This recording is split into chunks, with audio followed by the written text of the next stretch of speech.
Hello दोस्तों, अब हम बात करेंगे स्वराज इंजन्स लिमिटेड की, जिसका क्वार्टर फोर का रिजल्ट कंपनी ने आज पेश कर दिया है। तो चेक करते हैं कंपनी का क्वार्टर फोर का रिजल्ट कैसा है, पर उससे पहले चेक करते हैं कंपनी के कुछ फंडामेंटल्स।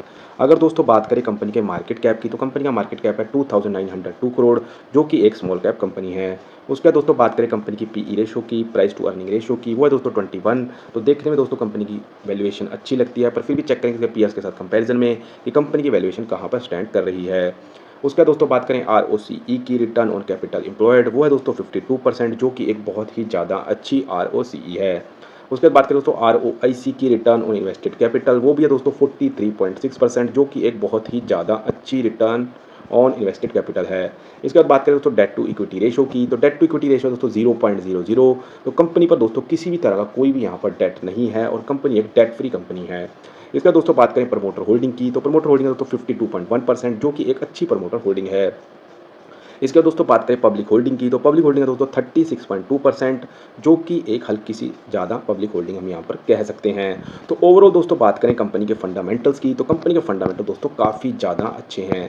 इसका दोस्तों देख लेते हैं कंपनी की वैल्यूएशन अपने सेक्टर के टॉप कंपनीज के कंपैरिजन में कहाँ पर स्टैंड कर रही है। अगर दोस्तों बात करें कमिंस इंडिया की, उसकी पीई रेशो है 61.12। अगर बात करें दोस्तों किर्लोस्कर ऑयल की, उसकी पीई रेशो है 32.89। अगर दोस्तों बात करें ग्रीव्स कॉटन की, उसकी पीई रेशो है 97.95। और वहीं बात करें दोस्तों स्वराज इंजन्स लिमिटेड की, उसकी पीई रेशो है 21.04। तो अपने सेक्टर की सभी टॉप कंपनी के कंपैरिजन में कंपनी की वैल्यूएशन दोस्तों सबसे ज़्यादा अच्छी है। इसके बाद दोस्तों बात करें बुक वैल्यू की, तो पिछले साल के मुकाबले इस साल कंपनी की बुक वैल्यू बढ़ गई है, जो कि लास्ट ईयर 281.76 थी, जो कि इस साल बढ़कर 303.42 यहाँ पर हो गई है। तो फाइनली दोस्तों चलते हैं कंपनी के क्वार्टरली रिजल्ट्स पर और देखते हैं आज जो कंपनी ने अपना क्वार्टर फोर का रिजल्ट यहाँ पर पेश किया है, उसमें कंपनी की परफॉर्मेंस कैसी रही है। सबसे पहले दोस्तों बात करेंगे सेल्स की, तो पिछले क्वार्टर में दोस्तों कंपनी ने 280 करोड़ की यहाँ पर सेल्स करी थी, जो कि इस क्वार्टर के अंदर बढ़कर 351 करोड़ की यहाँ पर सेल्स हो गई है। तो क्वार्टर ऑन क्वार्टर दोस्तों सेल्स के अंदर कंपनी की ग्रोथ आई है।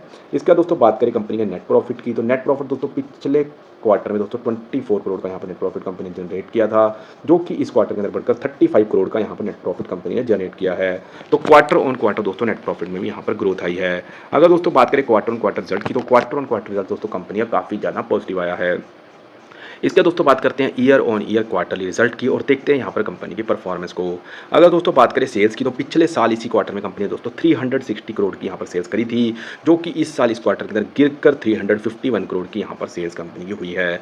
तो क्वार्टर ऑन क्वार्टर दोस्तों यहाँ पर सेल्स में ग्रोथ है, पर year on year quarterly sales में यहाँ पर डी ग्रोथ आई है। इसका दोस्तों बात करें कंपनी के नेट प्रॉफिट की, तो पिछले साल इसी क्वार्टर में दोस्तों 35 करोड़ का कंपनी ने नेट प्रॉफिट जनरेट किया था, जो कि इस साल इस क्वार्टर में भी यहाँ पर 35 करोड़ का कंपनी ने नेट प्रॉफिट जनरेट किया है। तो नेट प्रॉफिट के अंदर दोस्तों क्वार्टर ऑन क्वार्टर यहाँ पर कंपनी की ग्रोथ है और ईयर ऑन ईयर क्वार्टरली यहाँ पर कंपनी का जो यहाँ पर is equal to last quarter ही आया है। तो ओवरऑल दोस्तों बात करें कंपनी के क्वार्टर फोर के रिजल्ट की, तो क्वार्टर फोर का रिजल्ट दोस्तों यहाँ पर हम एक एवरेज या अबव द एवरेज कह सकते हैं, क्योंकि कंपनी ने क्वार्टर ऑन क्वार्टर सेल्स में भी ग्रोथ दिखाई है और quarter on quarter net profit में भी ग्रोथ दिखाई है और ईयर ऑन ईयर भी क्वार्टरली यहाँ पर नेट प्रॉफिट के अंदर कंपनी की डी ग्रोथ नहीं है। हालांकि ईयर ऑन ईयर क्वार्टरली दोस्तों कंपनी की सेल्स के अंदर यहाँ पर डी ग्रोथ है, पर बहुत ज़्यादा डी ग्रोथ यहाँ पर कंपनी की नहीं है। हालांकि एक साल के बाद भी यहाँ पर कंपनी का सेल्स और नेट प्रॉफिट अगर ईयरली क्वार्टरली पे कंपैरिजन करें तो थोड़ा स्टैग्नेंट यहाँ पर कंपनी की सेल्स और नेट प्रॉफिट दिखाई देता है, पर फिर भी क्वार्टर फोर के रिजल्ट्स को हम एक एवरेज या अबव द एवरेज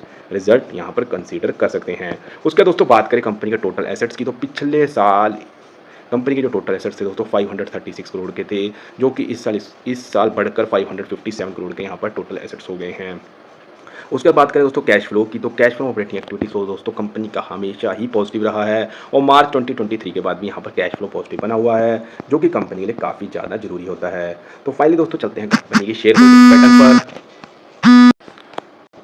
दोस्तों अगर बात करें प्रमोटर होल्डिंग की, तो पिछले क्वार्टर की तरह इस क्वार्टर में दोस्तों कंपनी के प्रमोटर्स की जो होल्डिंग है वो 52.12% है और किसी भी तरह से अभी तक कंपनी ने अपनी प्रमोटर्स की होल्डिंग को यहाँ पर कम नहीं किया है, जो कि अभी तक 52.12% यहाँ पर प्रमोटर की होल्डिंग बनी हुई है और यहाँ पर किसी भी तरह से प्रमोटर्स ने अपनी इन्वेस्टमेंट को कम नहीं किया, जो कि इन्वेस्टर्स के लिए एक अच्छी बात है। अगर दोस्तों बात करें पब्लिक होल्डिंग की, तो लास्ट से लास्ट क्वार्टर के अंदर दोस्तों पब्लिक होल्डिंग जो थी वो 36.76% थी, जो कि लास्ट क्वार्टर के अंदर गिरकर 36.16% यहाँ पर हुई थी। तो दोस्तों ये इन्वेस्टर्स के लिए एक काफ़ी ज़्यादा अच्छी बात है, क्योंकि पब्लिक होल्डिंग यहाँ पर कम हो रही है। तो दोस्तों ये था क्वार्टर फोर का result Swaraj engine engines limited का। बाकी आपको मेरी वीडियो कैसी लगी आप हमें कमेंट सेक्शन में बता सकते हैं। अगर दोस्तों वीडियो अच्छी लगी तो मेरी वीडियो को लाइक करें और आगे भी अगर आप क्वार्टर 4 के रिजल्ट देखना चाहते हैं तो मेरे चैनल को सब्सक्राइब करें। Thank you very much.